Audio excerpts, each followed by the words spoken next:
Chapter 11. The Traitor Revealed. We ran until my lungs burned and my legs felt like they were going to give out beneath me. The forest was dark and the fog made it impossible to see more than a few feet ahead, and I kept expecting to hear gunfire or shouting or the sound of vehicles closing in behind us.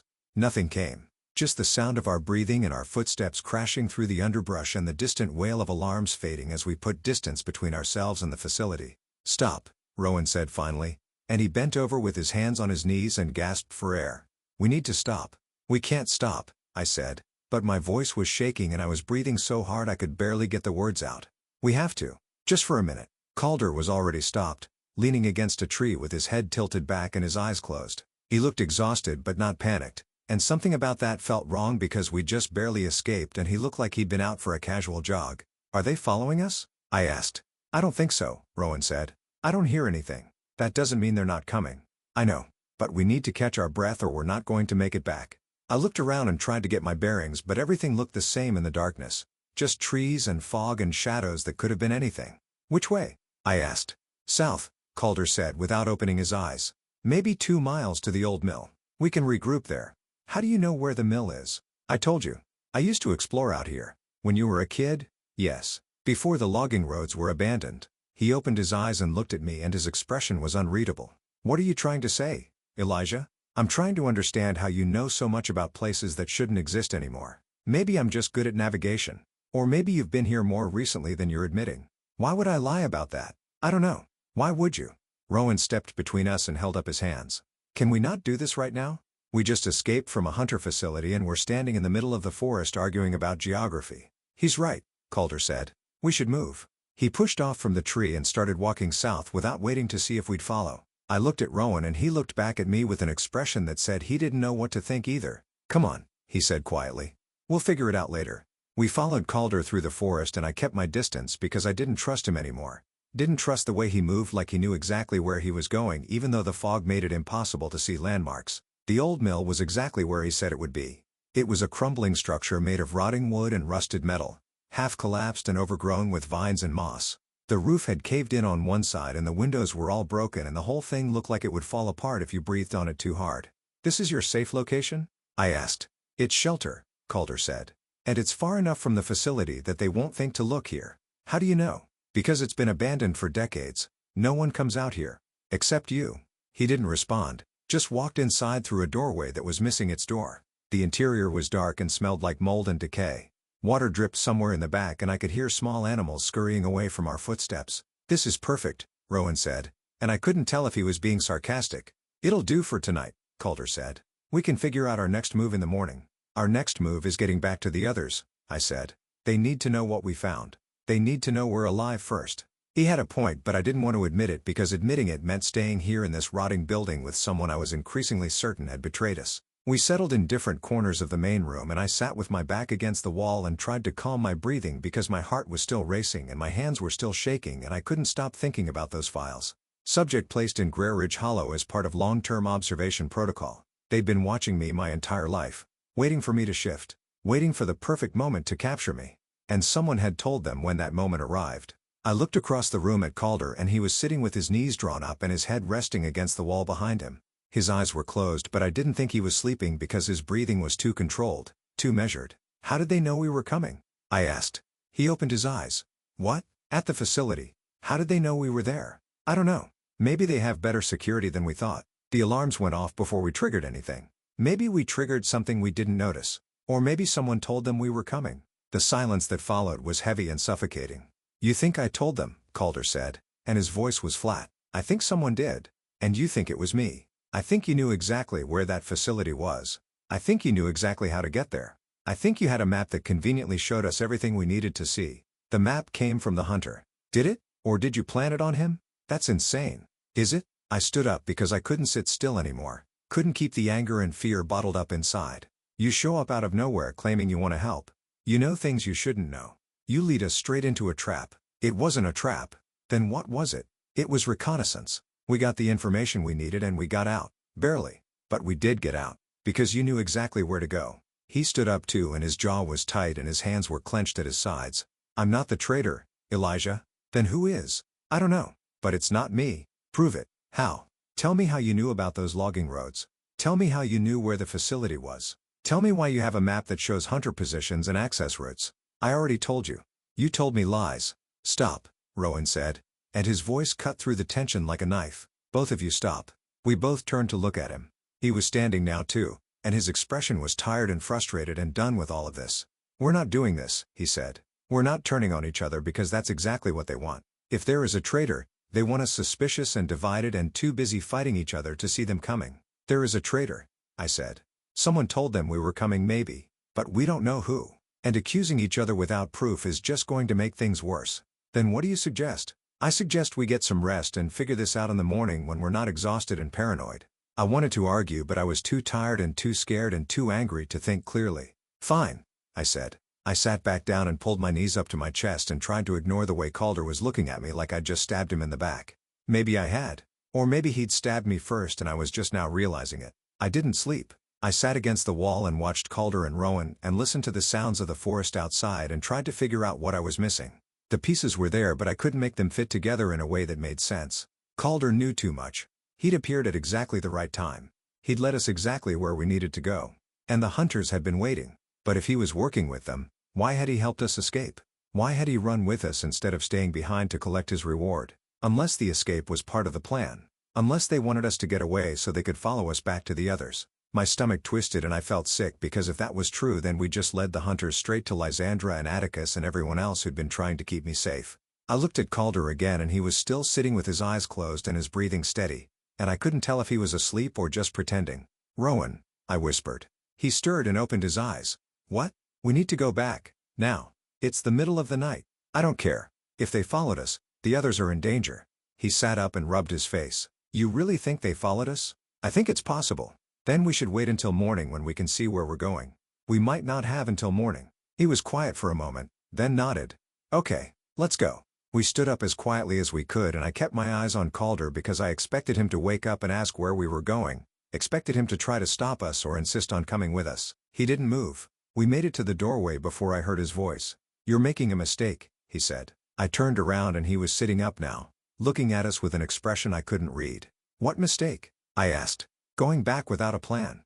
Without knowing what you're walking into. We know what we're walking into. We're walking into a group of people who need to know what we found. And what did we find, Elijah? A facility that's been operational for decades. Hunters who've been tracking you your entire life. Evidence that someone's been feeding them information. He stood up and walked toward us. What are you going to tell them? That you think I'm the traitor? Are you? No. Then you won't mind if we go back without you. Something flickered across his face. Something that might have been hurt or might have been anger. Fine, he said. Go. But don't come crying to me when you walk into another trap. I won't, I said. We left him standing in the mill and walked back into the forest, and I tried not to think about the way his voice had sounded when he said that last part. Like he knew something we didn't. Like he was warning us. Or threatening us. We made it back to the church just before dawn. The building was dark and silent and for a terrible moment I thought we were too late, thought the hunters had already come and taken everyone. Then the door opened and Atticus stepped out with a knife in his hand and murder in his eyes. Where have you been? He asked. The facility, I said. We found it. And it's real. Everything the hunters said was real. They've been tracking me for years. They have cages and weapons and files going back decades.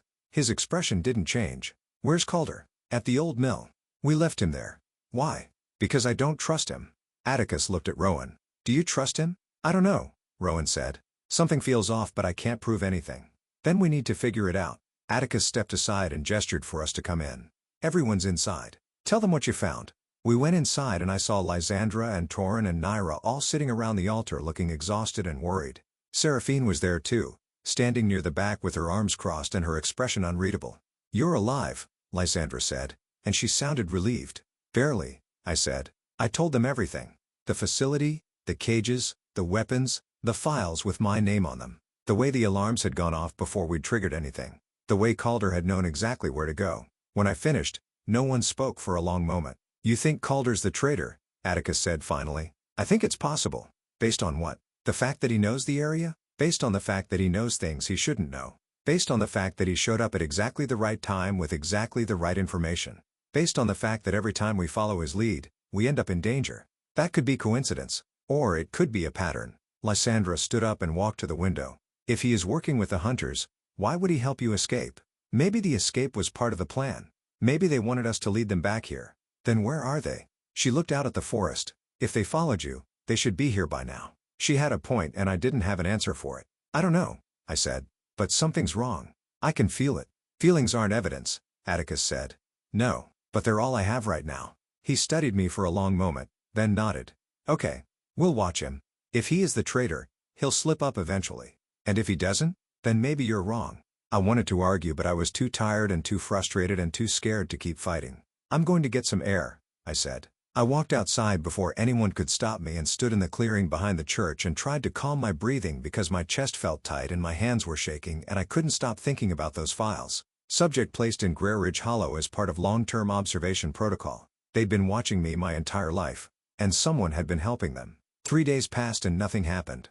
Calder came back to the church the morning after we left him at the mill. He didn't apologize and he didn't explain where he'd been.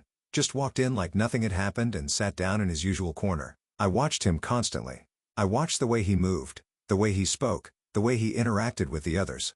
I watched for signs that he was communicating with someone outside our group, watched for moments when he disappeared or made excuses to be alone. I found nothing. He was careful and controlled and gave me no reason to suspect him beyond the things I'd already noticed. But I couldn't shake the feeling that something was wrong. Atticus watched him too, though he was more subtle about it. He asked casual questions about where Calder had been before he came to Grey Ridge Hollow, about his family, about how he'd learned to track and fight and survive. Calder answered everything without hesitation. He'd grown up in Montana. His parents had died when he was 12. He'd been on his own ever since, moving from town to town and learning to survive in the wilderness. It all sounded plausible. It all sounded rehearsed. On the 4th day, Naira came back from a scouting run with news that made my blood run cold.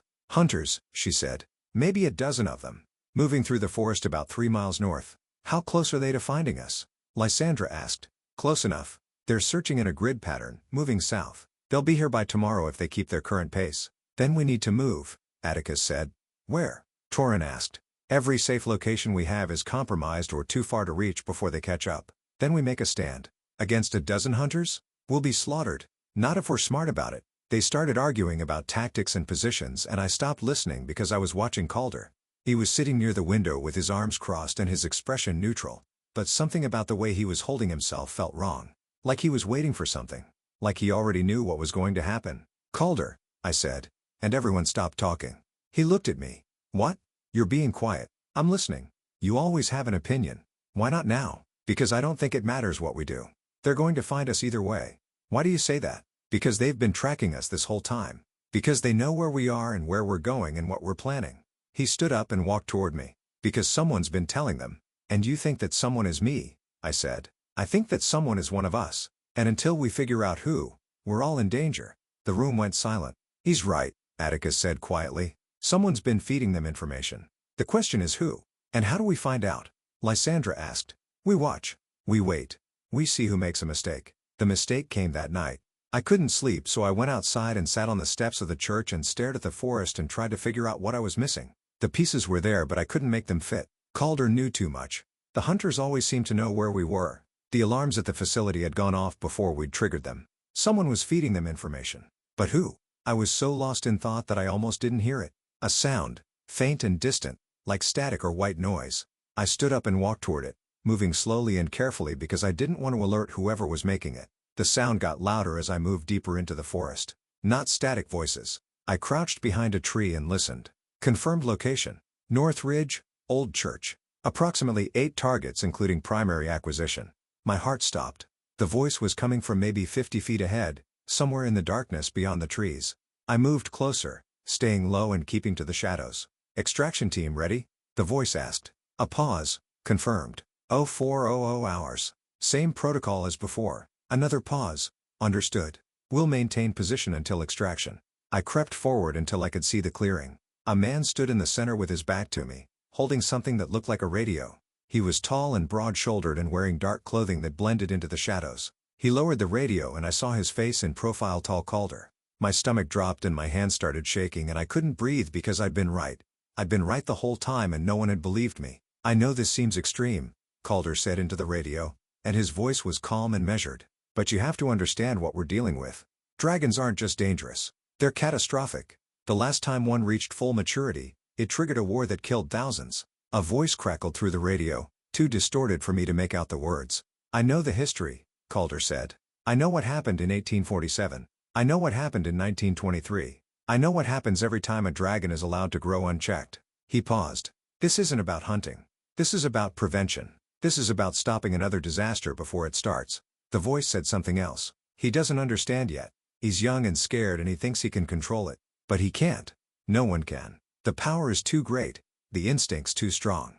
Eventually he'll lose control and people will die. Another pause. That's why we have to contain him now, before it's too late. I wanted to move, wanted to run, wanted to scream. But I couldn't. I could only stand there in the darkness and listen to someone I'd trusted explain why I needed to be captured. The others are collateral, Calder said. If they resist, neutralize them. But the priority is Elijah. Everything else is secondary. The voice crackled again. Understood. I'll keep them here until 0400. Just make sure your team is ready. He lowered the radio and stood there for a moment, staring at the trees. Then he turned toward the darkness where I was hiding. I know you're out there, Elijah, he said quietly.